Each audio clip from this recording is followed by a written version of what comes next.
আজ তোমাদের সামনে নতুন ধরনের এটা চাষ তুলে ধরবো, যেটা প্রত্যেকজনের বাড়িতেই নিত্য প্রয়োজনীয় জিনিস, গাঁদা ফুল।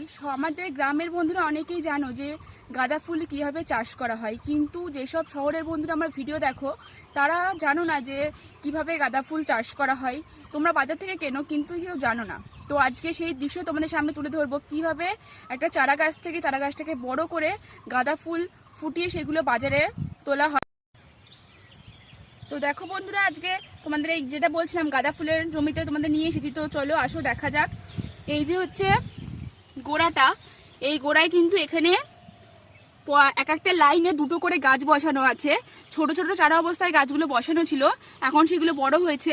তো এইদিকে এই যে দুটো খুঁটি বাঁধা আছে, এর উপর দিয়ে তোমার তার লাগানো হবে, যাতে তোমার কৃষক বন্ধুরা যখন গাঁদা ফুলগুলো তুলবে যাতে এই যে ডালগুলো পায়ে পড়লে ভেঙে যাওয়ার সম্ভাবনা থাকে, যাতে ভেঙে না যায় তার জন্য এই ডালগুলো বসানো হয়েছে।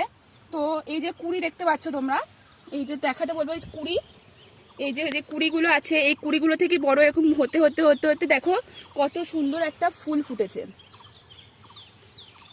এরাও কত সুন্দর একটা ফুল ফুটেছে। বন্ধুরা কৃষক বন্ধুরা কি সুন্দর করে বাগানটা করেছে, যাতে বাজারজাত করার জন্য নানা রাসায়নিক সার ওষুধ দিতে হয় যাতে ফুলের মধ্যে পোকা না হয়, তার জন্য। তো কি সুন্দর করে চাষটা করেছে দেখো তোমরা। আর এই ফুলগুলো খুব সুন্দর সুন্দর করে ফুটেছে, জল দিতে হয় মাঝে মাঝে। তো দেখাতে বলবো, একটুখানি এগিয়ে আসো।